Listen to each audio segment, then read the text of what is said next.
Bonsoir à tous, merci de nous rejoindre, merci de nous accorder votre attention. Ce soir, il est question, vous vous en doutez, de la célébration de la fête de Pâques.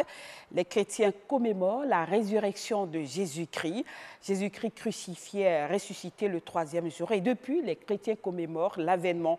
Mais au fil des années, cette célébration prend une allure commerciale. On dirait une occasion pour les commerçants de booster leur vente et donc de réaliser un chiffre d'affaires considérable. Pâques serait-elle en train de céder aux sirènes de la marchandisation? On en parle. Deux invités. Le père Hubert Kedouidé, il est professeur de communication à l'Université catholique de l'Afrique de l'Ouest, UCAO. Il est aussi le directeur de l'audiovisuel service de l'archidiocèse de Cotonou. Et puis, docteur Aimé Tchefa, socio-anthropologue de l'Université d'Abomey-Calavi. Bonjour et merci d'être avec nous sur ce plateau, chers invités. Bonjour. Oui, bonjour. Quel est le sens à donner aujourd'hui à la Pâque? Et là, je voudrais m'adresser au père Kedouidé. Oui, et la Pâque veut dire simplement passage. Parce que dès l'origine, le peuple d'Israël se rappelait de leur passage de l'esclavage, donc en Égypte, à la découverte de la terre promise. Ce passage est devenu comme un souvenir, une culture que commémorait chaque année le peuple juif. Et Jésus-Christ lui-même a célébré la Pâque. Et c'est à la veille de la célébration des fêtes pascales que Jésus a demandé à ses disciples d'aller voir à l'étage chez le voisin où est-ce qu'il peut célébrer la Pâque avec ses disciples. Et c'est le début de l'institution eucharistique. Et depuis là, tout a changé. Parce qu'après la résurrection du Christ, ce n'est plus le passage de l'esclavage en Égypte à la terre promise, ça devient le passage de la mort à la vie. Ça devient le passage de la haine à l'amour. Ça devient le passage de l'échec à la victoire. Ça devient, en quelque sorte, notre propre rédemption. Et depuis 2000 ans, les disciples se rappellent de ce grand passage de libération que le Seigneur nous a accordé en nous donnant la vie qui n'a pas de fin, la vie que la mort ne peut détruire. Autrement dit, la célébration de la Pâque, aujourd'hui, ne répond pas ou n'est plus conforme à l'originel. Il y a une certaine mutation. Naturellement, parce que vous savez qu'avec l'évolution du monde, beaucoup de choses peuvent se greffer, soit pour améliorer la fête ou en diminuer la valeur. Et cela dépend de là où on se situe. Si on est franchement chrétien et qu'on suit les observances de ce que recommande l'Église, on peut demeurer dans l'orthodoxie. Et lorsqu'on revisite l'histoire, on verra que cette fête pascale a été diversement célébrée. Les premières années, remarquons que c'était une fois l'an la célébration de la fête pascale qui coïncidait en même temps avec l'unique célébration eucharistique. L'Eucharistie ne se célébrait pas tous les jours. C'est pour cette raison aussi qu'il fallait se confesser une fois l'an, c'est-à-dire à la période pascale. Mais depuis le XIIIe siècle, si j'ai bonne mémoire, eh bien, à la succession des synodes, les papes ont décidé la célébration dominicale et ensuite la célébration eucharistique tous les jours où on fait mémoire. Mais à chaque dimanche, on nous parle du premier jour de la semaine, qui est le jour pascal, pour nous dire qu'avec la résurrection du Christ, c'est un nouveau départ, c'est un renouvellement.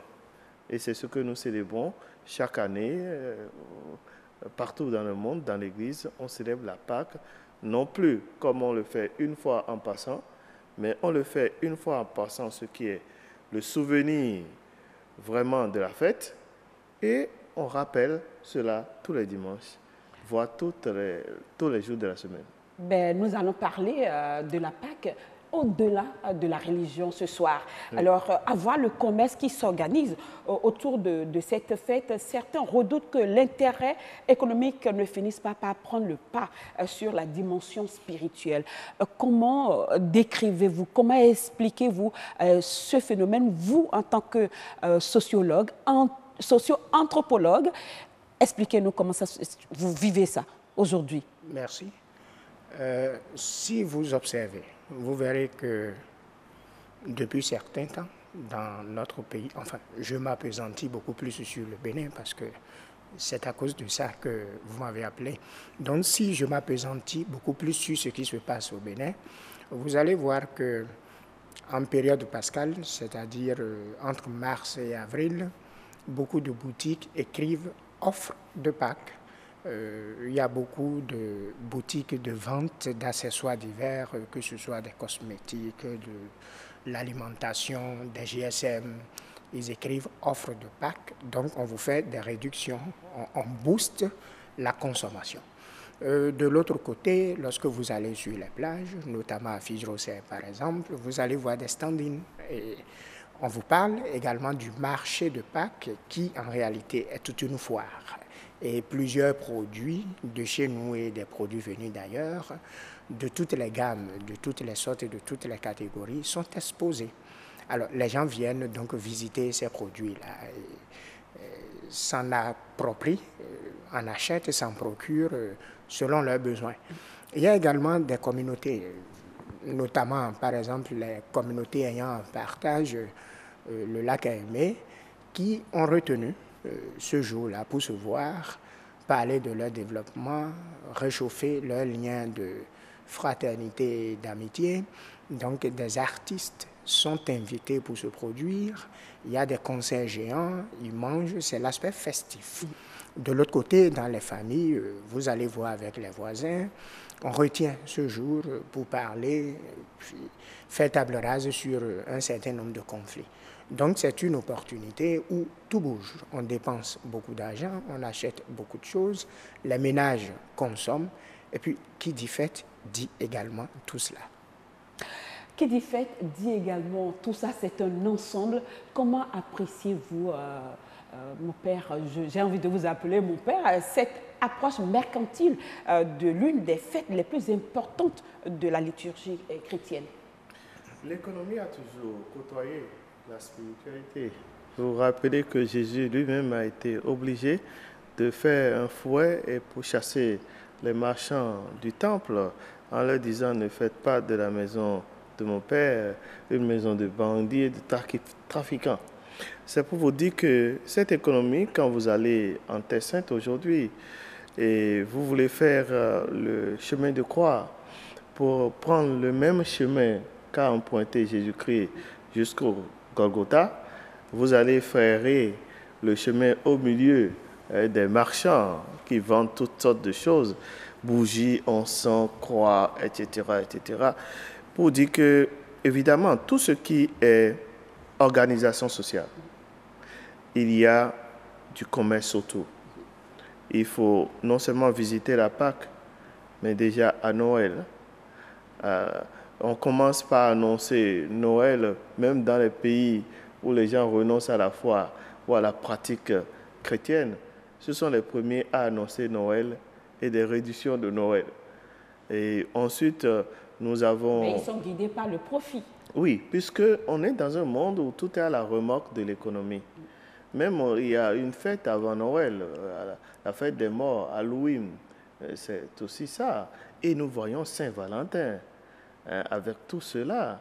Ensuite, il y a la fête des mères, non pas simplement pour honorer les mères, mais il y a de gâteaux, il y a de fromage, il y a de chocolat, tout ça. Donc, Pâques aussi participe à ce profit, cette ambiance de fête qui, hélas, occupe parfois trop souvent et porte ombrage à la vraie réalité des choses. D'où la nécessité pour les hommes d'Église de tout faire pour qu'on revienne toujours à l'essentiel, non pas en rejetant la fête, parce que la fête est nécessaire pour la survie sociale, mais en même temps, travailler à ce que on fasse la distinction sérieuse entre ce qui est de l'ordre spirituel et ce qui est de l'ordre temporel.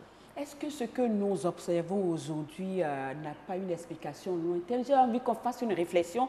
Est-ce qu'il n'y a pas un lien entre le phénomène observé aujourd'hui et ce que nous enseigne la Bible, puisque les gens avaient transformé le temple en un marché de volailles et de vivres à l'époque? Oui, et puis, mais n'oublions pas non plus que c'est à cause de l'argent que Jésus a été trahi. Judas qui a vendu son maître, et pourtant, même au cœur de la table eucharistique, Jésus va lui dire « mon ami », malgré cette trahison. Donc, c'est pour vous dire que l'argent est toujours là. Mais attention, c'est le même Jésus qui nous a dit « on ne peut servir Dieu et maman ». Alors, si l'argent prend trop de place, on a le risque certain d'oublier Dieu. Est-ce qu'aujourd'hui, vous, en tant qu'observateur de la société, les mêmes causes ne produisent-elles pas les mêmes effets? En quelque sorte, oui. C'est le même phénomène, mais qui change en fonction du temps, en fonction des mentalités et en fonction des objectifs et réalités de chaque pays. Parce que même dans les pays occidentaux, le phénomène s'observe. On vous parle des œufs de Pâques, puis bon, de beaucoup de chocolat. Et le plus gros œuf, c'est en Argentine, 8 mètres et demi de hauteur et puis 4 mètres de diamètre, vous voyez un peu. Alors, quand on dit fête, quand on dit Pâques, les enfants sont mobilisés. Il y a des pays dans lesquels le vendredi saint déjà est chômé. Samedi, les gens ne vont pas au boulot. Dimanche, jour de Pâques, n'en parlons plus. Il y a d'autres pays de tradition judéo-chrétienne où c'est lundi de Pâques qui est chômé. C'est par exemple le cas de la France depuis la loi du 8 mars 1886. Donc, disons que, et puis Pâques, c'est début du printemps. Donc, disons que toutes les conditions sont réunies pour qu'effectivement il y ait festivité, parce que les enfants sont à la maison. On parle de congés ou de vacances de Pâques, ça dépend des cultures et de ce que l'on dit. Alors, vous voyez, les parents, disons pratiquement depuis vendredi, ont un week-end très long qui va jusqu'au lundi. Les enfants sont à la maison pour 1 ou 2 semaines, donc toutes les conditions sont réunies pour qu'il y ait Pâques. Et comme c'est une fête, on prépare à manger, on boit, on sert les invités, les voisins. On est tenu de faire la paix avec quelqu'un avec qui on ne s'entendait pas. Donc, toutes les conditions sont réunies pour la consommation. Et bien évidemment, on ne peut pas faire de la célébration, là maintenant pas eucharistique, on ne peut pas faire de la célébration festoyée sans qu'il n'y ait le commerce autour, parce que pour faire la fête, vous avez besoin d'énergie, vous avez besoin de nourriture, vous avez besoin de boissons, vous avez besoin de vous déplacer. Donc, tous les agents économiques sont là. Est-ce qu'il ne faudrait pas revoir tout ça, surtout en ces temps difficiles où le pouvoir d'achat des ménages connaît une érosion notable? Oui, on l'a toujours dit pour toutes les structures. Des réformes au niveau de l'Église, par exemple. Et les réformes au niveau de l'Église, c'est surtout la conversion des mentalités au niveau de ceux qui participent à la vie de l'Église. Puisque, vous savez, de tout temps, l'Église a été aussi source économique. Et la source économique, à l'origine, l'économie, c'était la maison, l'organisation de la maison. Et l'Église étant l'assemblée des enfants de Dieu, il est évident que l'argent puisse participer à la vie de l'Église. Ben c'est pourquoi l'Église aussi joue aussi le rôle avec la vente des objets pieux. Oui, ne l'oublions pas que même au temps de Jésus-Christ, il y avait les femmes qui gardaient l'argent. Ce n'est pas pour rien que Judas était comme le ministre de l'économie. C'est lui qui gardait la caisse. L'argentier. L'argentier. Et évidemment, même lorsque Marie a pris du parfum et pour embober le pied de Jésus-Christ, il a dit, mais pourquoi ne peut-on pas vendre ce parfum et l'argent donné aux pauvres? Et le texte évangélique nous dit, mais Il disait ça non pas parce qu'il avait souci des pauvres, mais il disait ça parce que c'est lui qui gardait l'argent et il pouvait s'en servir. Donc, bref, l'argent est nécessaire pour la vie de l'Église. Maintenant, l'Église demande à ce que l'argent ne soit pas notre maître. Parce que du moment où ça devient notre maître, eh bien c'est fini. On va trafiquer la réalité évangélique et on va faire de l'argent notre maître qui va gouverner l'Église et on sera tous portés par le commercial, ce qui n'est pas une bonne chose. Donc ce que l'Église doit faire, c'est de ramener les gens toujours à l'essentiel. Donc dire la parole de Dieu. N'empêche que sans argent, l'Église non plus ne peut rien faire puisque nous sommes dans une société et ce n'est pas les sociologues qui vont nous démontrer le contraire, étant donné qu'on a besoin de l'argent pour des échanges au niveau de sa sociabilité. Et je pense que tout ce qu'on peut demander, c'est d'éviter les déviations. N'empêche que si c'est ainsi, et là je parle non pas simplement en tant que prêtre, mais je passe sur le plan purement scientifique, je pense que c'est une grande opportunité puisque nous sommes à une télévision qui fait la promotion de la culture et du développement. Et à ce niveau-là, si au Bénin, les acteurs économiques du Bénin, les paysans, les bonnes dames qui font du commerce, si ça peut être source de motivation et de développement, tant mieux. Tant mieux. Et non pas que j'encourage l'argent à devenir notre maître, mais je pense que dans les autres pays, autour des fêtes, pas seulement Pâques, mais autour de tout ce qui est fête de consensus social, les gens ont de créativité. Et le développement n'est possible que par là. Exactement. Je comprends que l'argent, on ne peut pas s'en passer. Même l'Église, on ne peut pas s'en passer. Pas du tout. Mais je voudrais qu'on partage cette réflexion du père Xavier Manzano. Il est le directeur de l'Institut des sciences et théologie des régions de Marseille.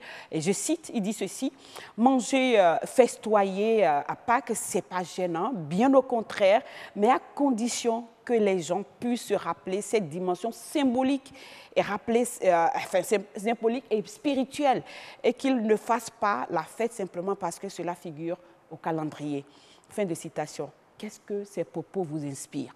Est-ce que le père est en train de déplorer la chose? Il déplore à sa façon.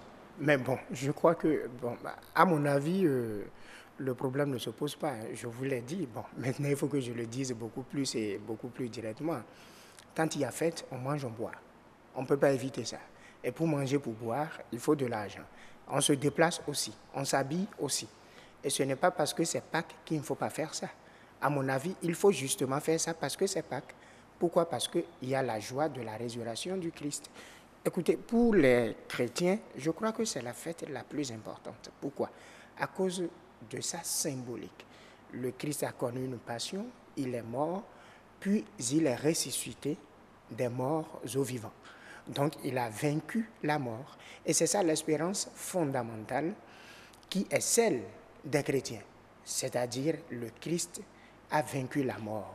Tout peut lui arriver, sauf la mort, qui pour nous, êtres humains, est un grand mystère. Alors, cette joie-là, comment elle peut être exprimée? C'est à travers l'éclatement de notre intérieur. C'est à travers l'éclatement de nous-mêmes.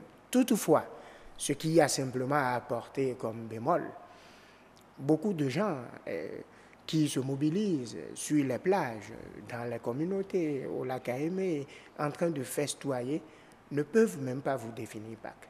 À la limite, ils ne sont même pas conscients qu'il s'agit de la résurrection du Christ. Mais ça, c'est l'aspect festif. C'est l'aspect qui concerne n'importe qui, vous et moi, ma grand-mère, tout le monde.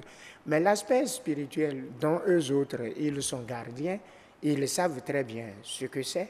Ils sont dans une éducation ils ont des enfants, des hommes et des femmes qui sont leurs fidèles, qui sont affiliés à cette foi-là, dont eux autres, ils sont gardiens, ils le leur diront.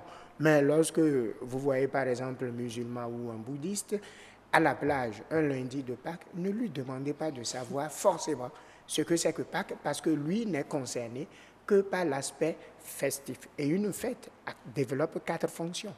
La fonction économique, la fonction sociale, la fonction spirituelle et la fonction des loisirs. Alors à partir de ce moment, la fonction spirituelle peut être au-dessus et couvrir les 3 autres fonctions.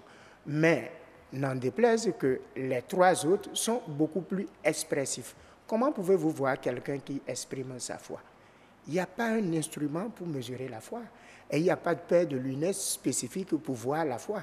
Mais vous pouvez voir quelqu'un qui est en train de s'éclater, qui est en train de manger, qui est en train de boire, qui est en train de danser. Quant à la foi qu'il porte en lui, c'est l'affaire de son Dieu et lui. Alors, comment faire pour garder ce caractère symbolique et spirituel de la Pâque? Père Kedoide. Je pense que je ne répondrai pas à votre question, simplement parce que il faut condamner nécessairement les déviations, sans pour autant dire de ne pas fêter. Je préfère encore qu'on fête pour la Pâque, c'est-à-dire le passage de la mort à la vie, hein, pour dire que vraiment il est ressuscité. Nous sommes témoins, c'est une nouvelle vie qui commence. Je préfère ça que de fêter au moment où il y a décès, où on fait les enterrements, on mange, on boit, mais il faudrait donner un sens pour dire que ce qu'on est en train de célébrer, c'est que la personne n'est pas morte. Si la personne est vivante, on a de raisons de plus pour la célébration et on a de raisons que, à travers cette célébration, qu'on développe des choses à échanger entre nous de façon économique, de façon les fonctions qu'il vient de citer, et que tout ça participe au développement intégral de l'homme. Donc, en cela, je suis tout à fait d'accord que les 4 fonctions sont indissociables. Seulement, ce que nous, en tant que pasteurs, on doit faire, c'est de tout faire pour que le socle, le fondement de ces fonctions soit le fondement spirituel. C'est ça qui donnera sens et consistance à ce qu'on fait, à ce qu'on dit, à ce qu'on est, surtout à ce qu'on est. Et je pense qu'à partir de ce qu'on est, toutes les autres choses peuvent être comprises. Et c'est ça, pour moi, là où il faut focaliser vraiment l'attention. Ben, c'est vrai que le phénomène n'est pas aussi criard. En Afrique, particulièrement au Bénin, on ne parle pas trop des œufs de Pâques parce que c'est aussi une manière de commercialiser, de faire du commerce. L'agneau pascal. Voilà, tout à fait. Est-ce que vous pouvez nous expliquer ce que c'est que les œufs de Pâques? On n'en parle pas trop au Bénin. Ben, moi, gens ne connaissent pas. Je peux vous dire que, comme dit le docteur Tifa tout à l'heure, quand vous allez à la plage, vous demandez lundi de Pâques, les chansons à la plage, ils sont contents, c'est chômé payé, ils sont en train d'être en famille, en train de jouer. Ils ne vous diront pas qu'est-ce que c'est que la définition de la Pâque. C'est la même chose. Moi, j'ai vécu à l'étranger pendant longtemps. J'ai mangé les œufs de Pâques, etc., sans vraiment savoir et définir vraiment ce que c'est que bon, simplement manger de chocolat, etc. Voilà, il faut dire que les œufs de Pâques, c'est des chocolats. Oui, c'est des chocolats. Donc, on prend des chocolats, mais à expliquer le départ de ça, je pense qu'il faudrait se renseigner auprès des sociologues ou bien auprès des linguistes. Mais vous êtes interpellé. Non, mais c'est bien ça. Les œufs de Pâques, en fait, c'est pour symboliser le chocolat. C'est bien sûr ça. Et quelle est sa source? Sa source, je n'en sais rien. Ouais. Mais c'est de la tradition, surtout des pays occidentaux. Parce qu'en fait, vous savez, quand vous parlez de Pâques, on a 2 grandes traditions, la tradition occidentale et la tradition orientale. Et selon ces traditions... Pour dire la tradition Pâques, juive. Oui, Pâques ne se fête pas exactement le même jour. Il y a toujours un décalage d'1 semaine chez les orientaux. Et pas de la même manière. Pas de la même manière aussi. Alors, quand vous parlez des œufs de Pâques, c'est beaucoup plus spécifique à la culture occidentale. Pourquoi associer des œufs à Pâques? Je ne sais pas. Mais je sais que à travers ces œufs, ce que l'on mange et qui est contenu à l'intérieur, ce sont des chocolats. Et quand on vous parle de chocolat, vous êtes d'accord que nous sommes en Allemagne, nous sommes en Belgique et puis nous sommes en Suisse. Voilà. Père Kedouide, on parlait des réformes pour dire aux fidèles de revenir à la base, à la source, c'est-à-dire à la célébration authentique de la fête de la Pâque et laisser le commerce. C'est vrai qu'on ne peut pas laisser le commerce de côté, mais d'y aller modérément. Oui, je pense que celui qui nous donne l'exemple, c'est le premier de tous les pasteurs, le pape François, qui a opté pour une sorte de dépouillement au niveau de l'Église, même si il y en a qui trouvent que c'est négatif pour le développement de l'art religieux. Parce que vous savez qu'à Rome, pendant longtemps, ce que portaient les papes était source d'une sorte de compétition dans la recherche de l'art chrétien. On avait fait dans les églises, donc chaque fois que quelqu'un réalise une belle chasuble avec quelque chose, il avait du plaisir à donner au pape. Et quand le pape l'utilise, comme si vous, en tant que dame, vous voyez la femme du président français ou bien la femme d'un grand de ce monde porter l'habit, vous avez envie de porter ça. Donc, en voyant le pape porter sa chaussure, porter une nouvelle chaussure, ça participe au développement de l'art chrétien. Donc, beaucoup avaient misé là-dessus, mais ils sont un peu déçus parce que le pape actuel, lui, c'est la simplicité, c'est le dépouillement pour revenir à l'essentiel. Et je pense qu'au niveau de l'Église, si tous les pasteurs peuvent revenir à l'essentiel, c'est-à-dire la rencontre de l'homme, rencontrer l'homme et le faire rencontrer Dieu. Et c'est ça la dynamique évangélique. Et si on arrive à faire cela, ben, le reste ne viendra pas dessus le marché, car ne l'oublions pas, le Seigneur lui-même nous a dit, demandez d'abord le royaume des cieux et le reste vous sera donné. Celui qui se dépouille dans ce monde, non seulement il a la totalité, mais il a en héritage la vie éternelle. La dimension spirituelle de Pâques dont vous parlez depuis et qui est la trame de cette émission, je voudrais préciser que cette dimension ne concerne que celui qui est chrétien. Or, vous n'avez pas sur les plages que des chrétiens. Vous avez tout le monde. Nous sommes un pays laïque. Et ce chrétien-là, s'il est catholique, par exemple, puisque là encore, vous avez plusieurs tendances et obédiences à l'intérieur. S'il est catholique, par exemple, il a payé le denier de culte, il a fait son chemin de croix, il a fait la confession pascale, il est allé à la messe pascale, c'est fini. Il peut faire la fête comme tout le monde, puisque c'est cela qui doit être essentiel pour lui. Et bien évidemment, qu'il fasse le ménage à l'intérieur et spirituellement, soit à la rencontre maintenant de ce Jésus-Christ qui était mort et qui est ressuscité, et que cette résurrection est donc la résurrection de sa vie, de ses affaires, la résurrection de tout ce qu'il espère pour être un être humain équilibré. Il a toutes les bonnes raisons du monde de festoyer. Les deux vont de pair. Chercher à les dissocier, ce serait une façon d'attrister cette manifestation qui, par-dessus tout, est la résurrection de tout ce qui est mort dans la vie des chrétiens. Et voilà, et il faut fêter.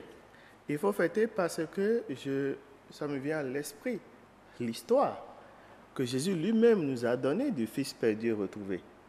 Lorsque le Fils est de retour, le Père qui tient lieu de Dieu, mais festoyons, tuons le veau gras et mangeons, car le voici, il est mort, il est vivant.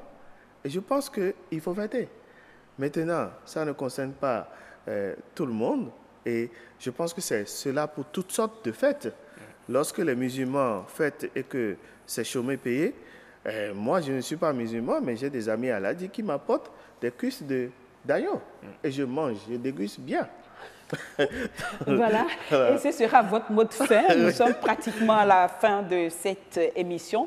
Je rappelle que nous avons reçu aujourd'hui, ce soir, le père Hubert Kedouide. Il est professeur de communication à l'Université catholique de l'Afrique de l'Ouest, UCAO, et aussi directeur de l'audiovisuel, service de l'archidiocèse de Cotonou, et docteur Emetifa, socio-anthropologue de l'Université d'Abomey-Calavi. On a réfléchi, le débat, c'est autour de la fête, de la célébration de la Pâque au-delà de la religion, c'est-à-dire le commerce qui s'organise autour de cette fête. Merci de nous avoir suivis et bonsoir chez vous.